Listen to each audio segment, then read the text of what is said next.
The biggest lie you've ever been sold is that you need to feel motivated to start. Think about how your morning usually goes. Your alarm rings. You pick up your phone, turn off the alarm, and immediately open social media. You scroll through feeds of people working out at 4 a.m., people closing six-figure deals, or creators showing off their flawless, aesthetic workspaces. You listen to a high-energy audio track playing over cinematic footage of someone running in the rain. Deep down, you are looking for something. You are waiting for a spark. You're waiting for a sudden surge of inspiration to hit your chest so you can finally get out of bed, open your laptop, write that code, or launch that project. And when that feeling doesn't show up, when you just feel heavy, tired, and overwhelmed, you tell yourself, today just isn't the day. I'm out of alignment. I'll try again tomorrow when I'm in the right headspace. That is a trap. It is a highly sophisticated, deeply comforting psychological trap. And it is the exact reason why your life looks identical to the way it did 6 months ago. Motivation is an emotion. And just like happiness, anger, grief, or excitement, emotions are fluid. They are temporary. They shift with the weather, your diet, your sleep patterns, and your surroundings. Relying on motivation to build your career, your business, or your future is like waiting for the weather to be a perfect 22 degrees Celsius with a light breeze before you plant a single seed in the ground. If you only operate when the conditions are perfect, you will starve. If you only work when you feel like it, you will consistently lose to the person who works regardless of how they feel. The people operating at the absolute highest levels of life do not rely on motivation. They don't care about inspiration. They rely on systems.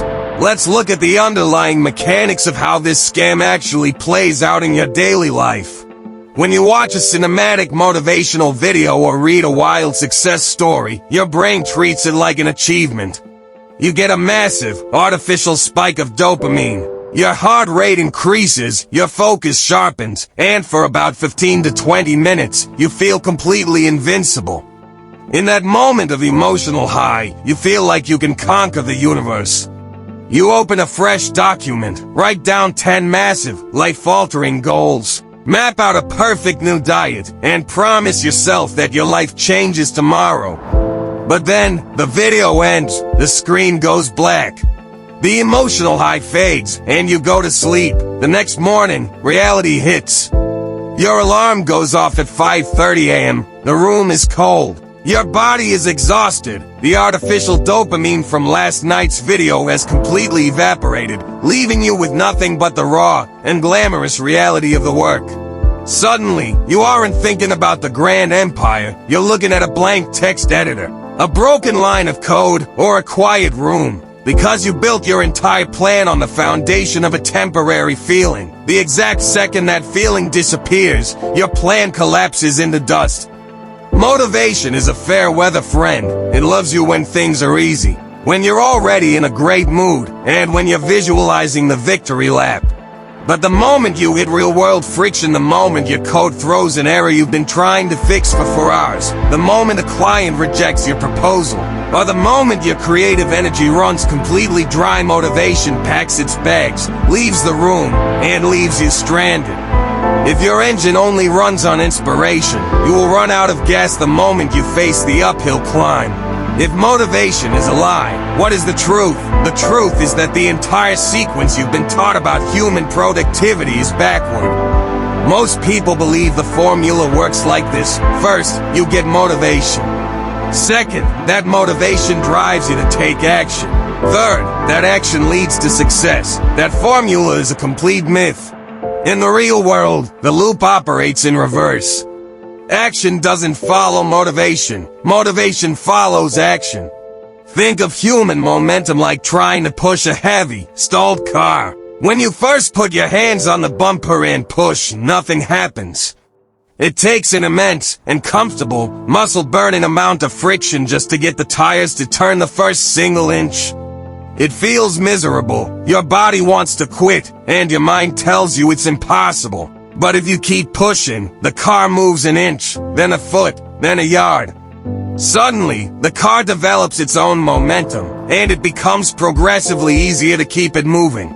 Your brain works exactly the same way. The first 5 to 10 minutes of any deep work session are going to absolutely suck. Your brain hates friction.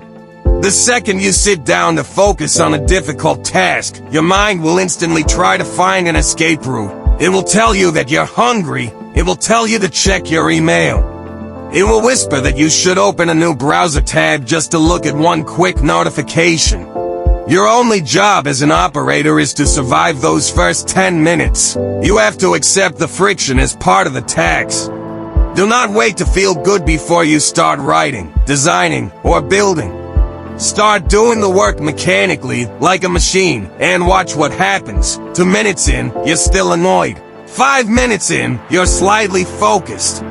10 minutes in, your brain accepts the reality of the task, blocks out the background noise, and enters a flow state. The momentum of the work is what actually creates the positive emotion. You don't build momentum to start, you start to build momentum. To break your dependency on this toxic motivation loop, you have to understand your greatest internal enemy, choice. Choice is the ultimate assassin of execution. If you wake up every single morning with a blank schedule and a vague idea of what you want to achieve, you have already lost. Why? Because you are forcing yourself to make dozens of micro decisions while your brain is at its weakest and most vulnerable state. If you have to sit on the edge of your bed and debate with yourself, should I work on my project now or later? Should I fix that website layout or watch a tutorial first? Do I feel like writing today? You are handing the steering wheel over to your emotions. And your emotions will always choose comfort, security, and immediate dopamine over hard, long-term execution. You need to treat your daily execution like a flight protocol. A commercial pilot doesn't get into the cockpit, look at the weather, and decide based on their mood how they feel like flying the plane that day. They don't wait for inspiration to check the landing gear. They follow a cold, rigid, unfeeling checklist. You must remove decision-making from your working hours by setting your protocol ahead of time. 1. Predetermine your targets. Never sit down at your workspace without knowing exactly what your single, primary mission is for that block of time. Write it down the night before. 2. Isolate the environment. Treat your focus like your most sacred asset. Put your phone in another room, close the endless browser tabs, shut down the communication apps, and lock yourself into your environment. 3. Focus entirely on the input and completely ignore the grand outcome. Stop worrying about how you're going to build a massive digital footprint, an e-commerce empire, or a massive channel today. That scale is paralyzing. Just commit to moving the dirt. Commit to staying in the chair and moving the needle for 2 hours straight, regardless of the quality, regardless of the mood. It is time to grow up and stop looking for a savior in a 10-minute internet video. Nobody is going to knock on your door, pull you out of bed, force your hands onto the keyboard, and build your digital territory for you. No magical wave of perfect energy is going to come along and make the difficult parts of your path feel effortless. The real world does not care about your mood. The market does not care if you had a bad sleep, if you feel uninspired, or if you're struggling to find your creative spark. The only currency that alters your reality, alters your bank account, and commands genuine respect is raw, unadulterated execution. The difference between the person who stays stuck in the herd and the lone operator who builds something permanent isn't talent, and it certainly isn't motivation. The difference is what they do on the days when they don't feel like it. The elite are simply masters of working through the boredom, working through the exhaustion, and executing when it hurts. The next time you find yourself sitting around, waiting for the perfect moment or the right feeling to take action, realize that the feeling is a mirage. It is not coming. Stand up, put your boots on, open the file, face the friction, and do the work anyway. Saddle up. Keep your boots on the ground. If you're ready to stop running with the herd, break the loops, and start building your territory on your own terms, hit subscribe, drop a comment below, and turn on notifications. Welcome to the Outpost. We'll see you on the next shift.